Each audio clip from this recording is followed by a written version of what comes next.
ప్రజాస్వామ్యం బ్రతికే ఉంది అంటే దానికి కారణం మన భారతదేశ రాజ్యాంగం. ఎన్నో భిన్న మతాలు, కులాలు, సాంప్రదాయాలు, భాషలు, ప్రాంతాలు ఇలా భిన్నంగా ఉన్న ఎన్నో వర్గాలను ఏకం చేసేదే భారతదేశ రాజ్యాంగం. ఇంత గొప్ప రాజ్యాంగంలో పౌరులకు ఉండాల్సిన ప్రాథమిక హక్కులు, మన దేశం పాటించాల్సిన సూత్రాలు అంటే లౌకికవాదం, ప్రజాస్వామ్యం, ఫెడరలిజం, సమానత్వం, సామాజిక న్యాయం ఇలాంటివన్నీ నిర్దేశించేది ఈ భారత రాజ్యాంగం. ఈ భారత రాజ్యాంగం ఎన్నో దేశాలకు ఆదర్శం. అలాంటి గొప్ప భారత రాజ్యాంగాన్ని నిర్మించిన అంబేద్కర్ గారికి, ఆయన టీంకి అందరికీ మరొకసారి కాంగ్రెస్ పార్టీ మనస్ఫూర్తిగా కృతజ్ఞతలు చెప్పుకుంటుంది. రాజశేఖర్ రెడ్డి గారు ఒక కాంగ్రెస్ కార్యకర్తగా మొదలుపెట్టి ఒక కాంగ్రెస్ నాయకునిగా ఎదిగి అణువున కాంగ్రెస్ వాదాన్ని తన ఒంట్లో నింపుకొని ఈరోజు అలాంటి కాంగ్రెస్ యోధుడి కుమార్తెగా ఈ మాట చెప్పడానికి నాకు చాలా గర్వంగా ఉంది. కాంగ్రెస్ పార్టీ ఆ రోజు రాజ్యాంగాన్ని రచించడంలో కాంగ్రెస్ పార్టీ పాత్ర ఉంది. ఈ రోజు వరకు ఈ రాజ్యాంగాన్ని రక్షించుకోవడంలో కూడా కాంగ్రెస్ పార్టీ పాత్ర ఉంది.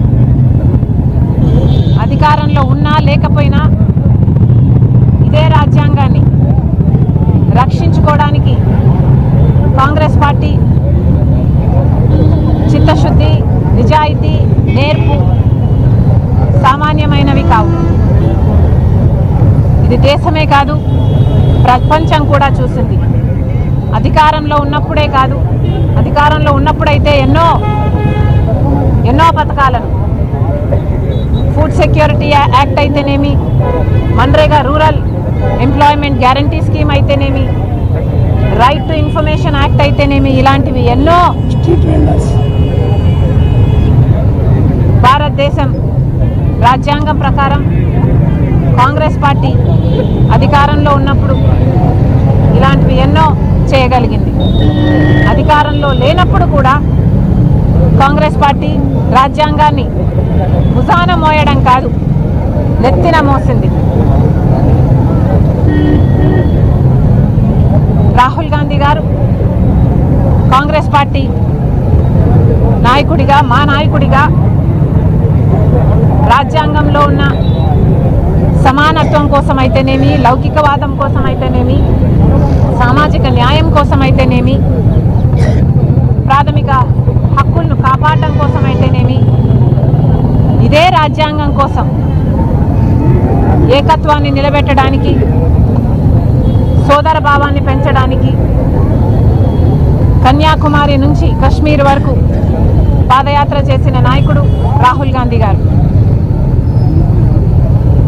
ఈ మధ్య చాలా కాలంగా చాలామంది హృదయాలలో రాహుల్ గాంధీ అనగానే గుర్తుకొచ్చే దృశ్యం ఇదే రాజ్యాంగం, ఇదే రాజ్యాంగ పుస్తకాన్ని రాహుల్ గాంధీ గారు ఇలాగే రాజ్యాంగాన్ని చూపిస్తూ ఈ రాజ్యాంగాన్ని రక్షించడానికి కాంగ్రెస్ పార్టీ ఉంది, ఎందాకైనా మేము పోరాటం చేస్తాం, నా ప్రాణాన్ని త్యాగం చేయడానికి కూడా సిద్ధమని చెప్పిన నాయకుడు మా నాయకుడు రాహుల్ గాంధీ గారు. మరొకసారి అలాంటి నాయకునికి, ఇంతటి గొప్ప రాజ్యాంగాన్ని నిర్మించిన కాంగ్రెస్ పార్టీకి, అంబేద్కర్ గారికి నివాళులు అర్పిస్తున్నాం. భారత రాజ్యాంగం ఇంత గొప్పదైతే మరి అధికారంలో ఉన్న బీజేపీ పార్టీ భారత రాజ్యాంగానికి విలువ ఇవ్వకపోగా వాళ్ళ సొంత రాజ్యాంగం భారతీయ జనతా పార్టీ రాజ్యాంగాన్ని అమల్లోకి తెచ్చింది. భారత రాజ్యాంగం ఒకవైపు ప్రాథమిక హక్కుల కోసం ఎన్నో సూత్రాలను దీంట్లో చేరిస్తే బీజేపీ నాయకత్వంలో ప్రాథమిక హక్కులకి అసలు విలువే లేదు. బీజేపీకి వ్యతిరేకంగా, మోడీకి వ్యతిరేకంగా ఎవరు మాట్లాడినా వాళ్ళ గొంతును నొక్కేయడం, ఆఖరికి అది మీడియా అయినా సరే, లేకపోతే ఏ నాయకులైనా సరే, మరి ముఖ్యంగా ప్రతిపక్ష పార్టీలో ఉన్న నాయకులు, ఎంతటి నాయకులనైనా సరే ఆఖరికి వాళ్ళ మీద రేట్లైనా చేయిస్తారు, అరెస్ట్లైనా చేయిస్తారు, ఎంతటికైనా దిగజారుతుంది బీజేపీ పార్టీ అని మళ్ళీ మళ్ళీ రుజువు అయింది. స్వేచ్ఛ అనేది లేకపోగా ప్రభుత్వ సంస్థలను, ఈడీ అయినా, సిబిఐ అయినా, ఇన్కమ్ ట్యాక్స్లనైనా, మీడియాలనైనా, ఎలక్షన్ కమిషన్ అయినా కూడా తన గుప్పెట్లో పెట్టుకుంది బీజేపీ పార్టీ, మోడీ. మరి దీన్ని రాజ్యాంగం, భారత రాజ్యాంగం అంటారా, లేకపోతే బీజేపీ పార్టీ రాజ్యాంగం అనాలా? అలాగే భారత రాజ్యాంగం ఫెడరలిజం అని చెప్తుంటే భారత రాజ్యాంగానికి విలువ ఇవ్వకుండా బీజేపీ రాజ్యాంగంలో మాత్రం సెంట్రలైజేషన్ ఆఫ్ పవర్, మొత్తం పవర్ మోడీ గారి చేతుల్లోనే ఉండాలి. చిన్న చిన్న రాష్ట్రాలు అన్నీ కలిపి ఒక మహా దేశమని భారత రాజ్యాంగం చెప్తుంటే చిన్న చిన్న రాష్ట్రాలకు, మరి ముఖ్యంగా వాళ్ళ పార్టీ అధికారంలో లేని రాష్ట్రాలకు బీజేపీ పార్టీ చాలా అన్యాయం చేస్తుంది. మరి ముఖ్యంగా ఆంధ్ర రాష్ట్రానికి అసలు రాష్ట్రాలకు హక్కులే లేనట్టు ఆంధ్ర రాష్ట్రానికి ప్రత్యేక హోదా హక్కు అయినప్పటికీ కూడా 10 సంవత్సరాల క్రితం ప్రత్యేక హోదా ఇస్తామన్న మోడీ గారు 10 సంవత్సరాల నుంచి వెన్నుపోటు పొడుస్తూనే ఉన్నారు. ఒక ప్రత్యేక హోదానే కాదు, విభజన హామీలో ఏ ఒక్క హామీ కూడా నిలబెట్టుకోలేదు మోడీ గారు. అంటే దానికి కారణం వాళ్ళు అనుసరిస్తున్న భారతీయ జనతా పార్టీ రాజ్యాంగమే. ఎందుకంటే వాళ్ళకు ఈ రాజ్యాంగం పట్ల గౌరవం లేదు కాబట్టి. లౌకికవాదం అని భారత రాజ్యాంగం చెప్తుంటే, సెక్యులరిజం అని భారత రాజ్యాంగం చెప్తుంటే మోడీ గారికి అది అర్థమే కాలేదు. బీజేపీ పార్టీ, ఆర్ఎస్ఎస్కి ఇది ఎప్పుడూ అర్థం కాలేదు. ఒక మతాన్ని అవమానించాలి, ఇంకో మతాన్ని రెచ్చగొట్టాలి, మతం పేరుతో చిచ్చు పెట్టాలి, ఆ మంటలో వీళ్ళు చలిగార్చుకోవాలి. ఇదే చేస్తుంది బీజేపీ పార్టీ. ఇదే మోడీ గారికైనా, ఆర్ఎస్ఎస్కైనా, బీజేపీకైనా అర్థమైన భారతీయ జనతా పార్టీ రాజ్యాంగం. ఉత్తరప్రదేశ్లో అయితేనేమి, ఒక గుజరాత్లో అయితేనేమి, లేక మణిపూర్లో అయితేనేమి మైనారిటీలకు అసలు స్వేచ్ఛే లేదు. ఇంతమందిని ఊచకోత చేశారు అంటే దానికి కారణం లౌకికవాదమే ఉండకూడదు అని మోడీ గారు, ఆర్ఎస్ఎస్ చేస్తున్న కుట్ర, వాళ్ళు చేస్తున్న, అమలు పరుస్తున్న భారతీయ జనతా పార్టీ రాజ్యాంగం. సమానత్వం అని భారత రాజ్యాంగం చెప్తుంటే అసలు మామూలు ప్రజలు గురించి ఆలోచనే చేయని పార్టీ బీజేపీ పార్టీ, మోడీ అయినా వాళ్ళు అనుసరిస్తున్నది సమానత్వాన్ని కాదు, కొంతమంది చేతుల్లోనే మొత్తం డబ్బంతా ఉండాలి, వాళ్లకు చెందిన వ్యాపారస్తుల చేతుల్లోనే అన్ని వ్యాపారాలు ఉండాలి. అదాని వాళ్ళ మనిషి కాబట్టి వాళ్ళు అదానిని 10 సంవత్సరాలలోనే ఆకాశానికి ఎత్తేయచ్చు. అదాని ఏ తప్పులు చేసినా ఒక్క ఎంక్వైరీ కూడా ఉండదు, ఏ అరెస్టులు ఉండవు.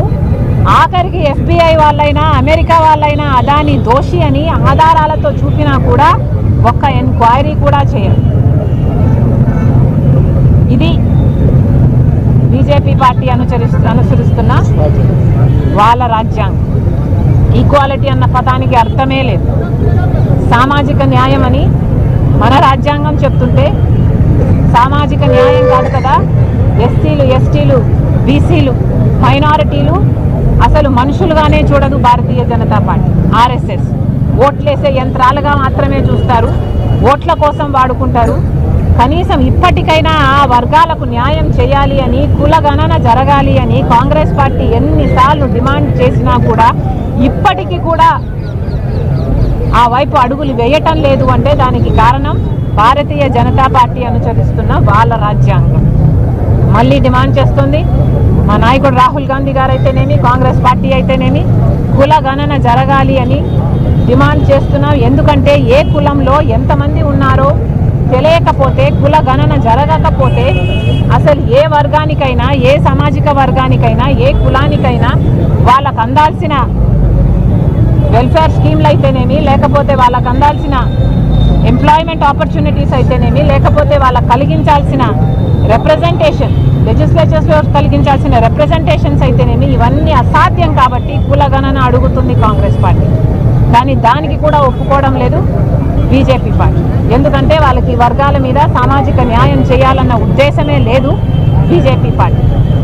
కానీ మేము చెప్తున్నాం కాంగ్రెస్ పార్టీ తరఫున మా నాయకుడు రాహుల్ గాంధీ గారి వెనకాల మేమందరం ఉన్నాం. ఈ రాజ్యాంగాన్ని రక్షించడానికి రాహుల్ గాంధీ గారు చెప్పినట్టు ప్రాణాలు ఇయ్యడానికైనా సిద్ధం. మేమందరం కూడా ఈరోజు ప్రతిజ్ఞ చేస్తున్నాం.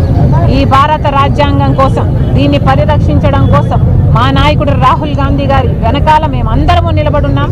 ఆయన అడుగుజాడల్లో నడుస్తాం. ఈ రాజ్యాంగం కోసం మేము ఇప్పుడే కాదు ఎప్పుడూ పోరాడడానికి దేనికైనా సిద్ధమని మరొకసారి మీ అందరి ముందు తెలియజేసుకుంటున్నాం.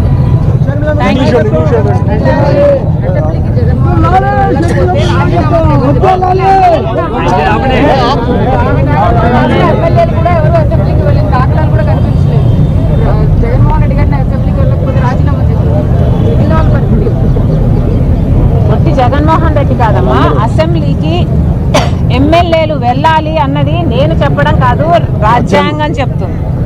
భారతదేశ రాజ్యాంగం చెప్తుంది. గెలిచిన వాళ్ళు, ప్రజలు గెలిపించిన వాళ్ళు అసెంబ్లీకి వెళ్ళాలి, ప్రజల సమస్యల మీద మాట్లాడాలి అని. మరి అలాంటప్పుడు మీకు అంతటి బాధ్యతను రాజ్యాంగం ఇచ్చినప్పుడు, అంతటి నమ్మకాన్ని ప్రజలు మీ మీద ఉంచినప్పుడు, జగన్మోహన్ రెడ్డి గారైనా ఆయన ఎమ్మెల్యేలైనా మీరు అసెంబ్లీకి కూడా వెళ్ళకపోతే, అసెంబ్లీలో ప్రజల తరఫున మీరు గొంతు ఎత్తకపోతే ఎందుకు అధికారంలో ఉన్నారు అని అడిగి రాజీనామా చేయమని డిమాండ్ చేశారు. సోలార్ విద్యుత్ కొనుగోళ్లపై 1750 కోట్లు చేతులు మారాయని చెప్పేసి కూడా వార్తలు వినిపిస్తా ఉన్నాయి.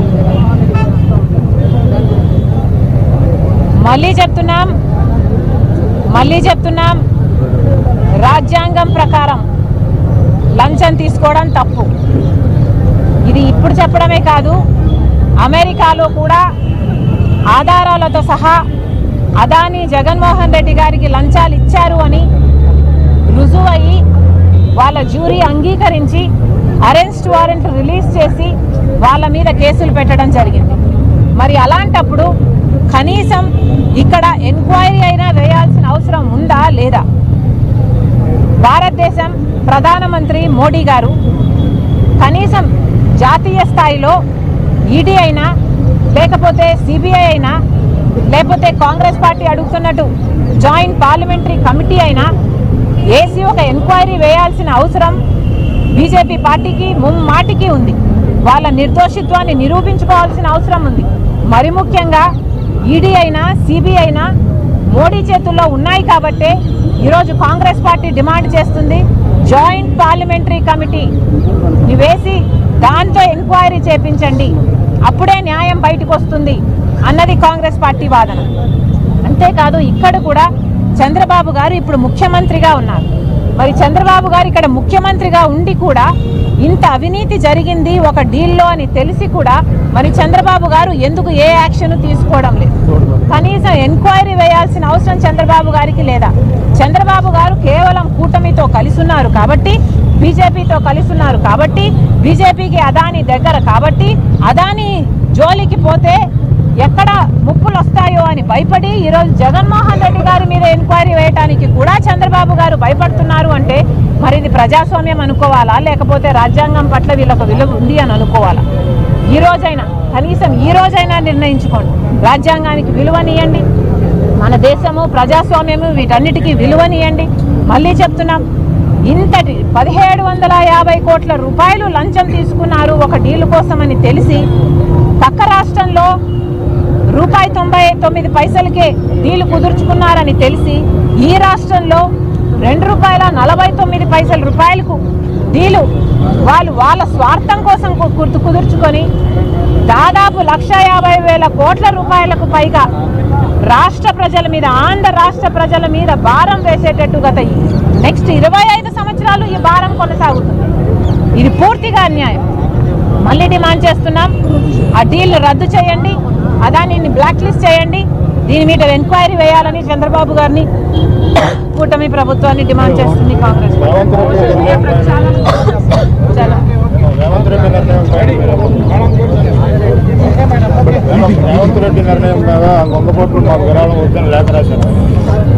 రేవంత్ రెడ్డి గారిని అడగండి, ఓకేనా?